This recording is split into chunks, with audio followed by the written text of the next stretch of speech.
Hello friends, hopefully आप सभी लोग अच्छे होंगे।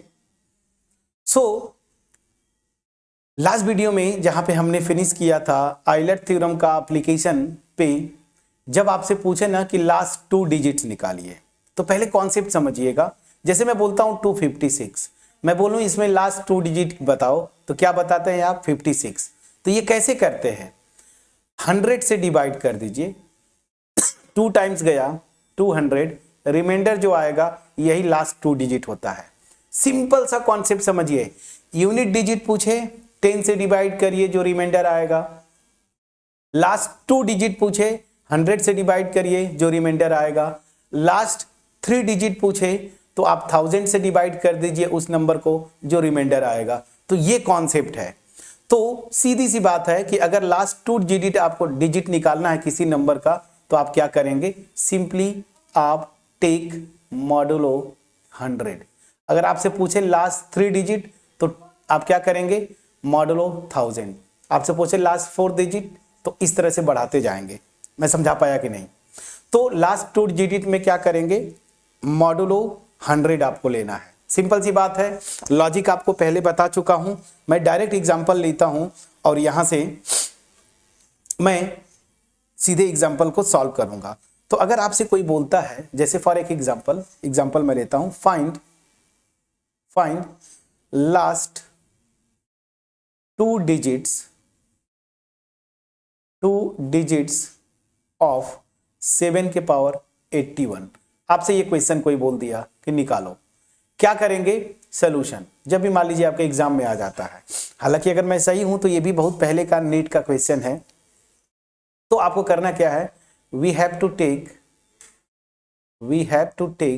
क्या, या वी हैव टू फाइंड लिख दो ना सीधे।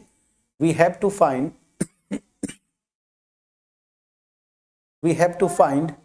क्या? 7 के पावर 81 वाट मॉडुलो 100। अगर लास्ट 2 डिजिट निकालना है तो उस नंबर का मॉडुलो 100 ले लूंगा, मतलब 100 से डिवाइड करूंगा जो रिमाइंडर आएगा। अब फिर से वही आइलर थ्योरम मैं लगाने की कोशिश करूंगा तो m के प्लेस में आइलर थ्योरम का स्टेटमेंट में 100 हो गया, और ये देखिए ये नंबर मेरा a हो गया उसके स्टेटमेंट में। So here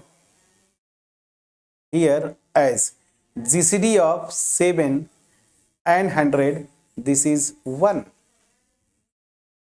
Okay, so by Euler's theorem, what we will get? So Euler's theorem, a raised to the power 5m, so a is 7 raised to the power 500, and this is congruent to 1 modulo what? 100। यही होगा। Please check करिएगा। अब ये मैं calculate कर चुका हूं, जानबूझ के मैंने कैलकुलेट करवाया था। 500 मैंने आपको निकाला है, पिछली वीडियो देखिएगा, ये मेरा था 40 था। प्लीज बोलिएगा तो बस। So this will imply 7 raise to the power 40। ठीक, this is congruent to what? 1 mod 100। ये हो गया। मुझे क्वेश्चन में क्या निकालना देखिए, 81।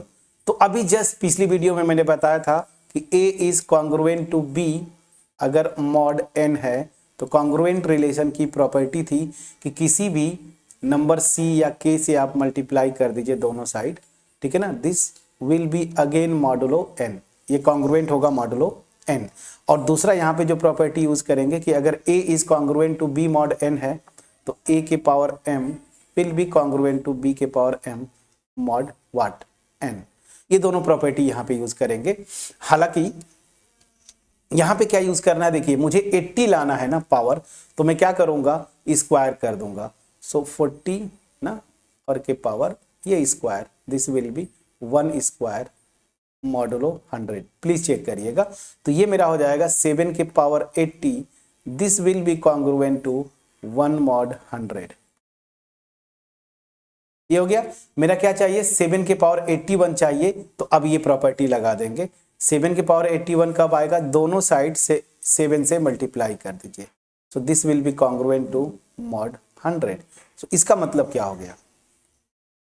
इसका मतलब ये हुआ कि जब मैं इस नंबर को 100 से डिवाइड करूंगा तो रिमाइंडर मेरा क्या आएगा 7। सो दिस विल इंप्लाई 7 के power 81 modulo 7, this is what 7।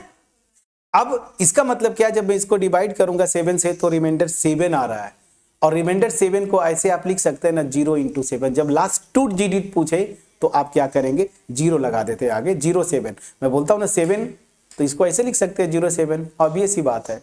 तो मेरा जो लास्ट 2 डिजिट आएगी वो क्या आएगा 0 7, आपका आंसर आ गया। मैं समझा पाया कि नहीं प्लीज बोलिएगा। तो ये था आइलर थ्योरम के एप्लीकेशन में लास्ट 2 डिजिट्स निकालना। अगर आपसे पूछता लास्ट 3 डिजिट्स निकालो तो यहां पे क्या कर देते आप मॉडुलो 1000 ले लेते। फिर अगर लास्ट 4 डिजिट तो मॉडुलो 10,000 ले लेते, एंड सो ऑन आप बढ़ाते जाएंगे। समझ में आ गया कि नहीं प्लीज बोलिएगा। अब यहीं पे एक थ्योरम है फॉर्मेट, हालांकि इस पे थोड़े कम क्वेश्चन बनते हैं तो स्टेटमेंट बस मैं लिख देता हूं। न्यूमेरिकल्स अगर रही बात तो आप कैलकुलेट कर सकते, पूरा मैं स्टेटमेंट लिख देता हूं। तो नेक्स्ट जो एक पार्ट था वो क्या मेरा था फॉर्मेट थ्योरम ना।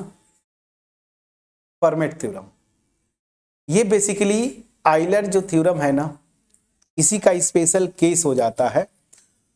तो इसको 2 तरीके से इसका स्टेटमेंट है, मैं स्टेटमेंट लिखता हूं। क्या बोलता है कि इफ, चलिए मैं कलर बदल लेता हूं, if P is a prime, P is a prime and A belongs to Z। ये A जो है एक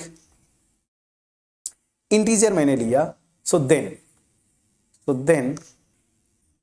A raised to the power P is congruent to A raised to the power P is congruent to A modulo what A modulo P। ये मेरा actual statement है friends, ठीक है ना फॉर्मेट थ्योरम का। दूसरे तरीके से बुक्स में आपको बोलते हैं, ठीक है, कि दूसरा जो स्टेटमेंट, एक तो ये स्टेटमेंट है, दूसरा स्टेटमेंट होता है इफ P इज अ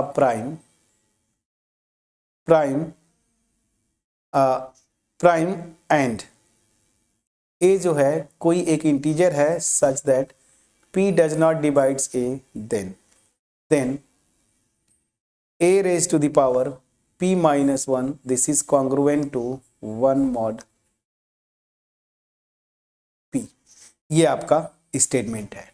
तो या तो ये स्टेटमेंट याद कर लें या तो ये याद करिए या तो ये, दोनों सेम है। तो फॉर्मेट थ्योरम में इतना ही मैं करूंगा। अब आप बोलेंगे कि सर एक एग्जांपल करवा दीजिए, तो चलिए मैं एक एग्जांपल कर देता हूं। सो एग्जाम्पल है, मैं जैसे एक सिंपली मैं आपको बस एक कर देता हूं। जैसे आपको मैं बोलता हूं फाइंड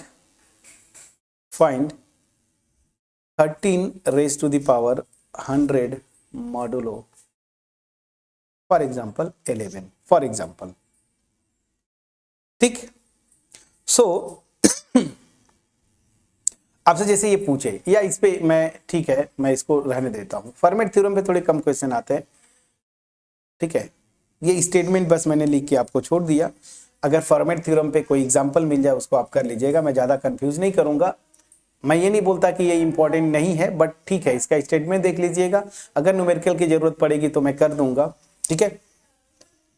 तो ये था जो आइलर थ्योरम का जो एप्लीकेशन, और यहाँ पे जो है मेरा फॉर्मेट थ्योरम का स्टेटमेंट मैंने बता दिया।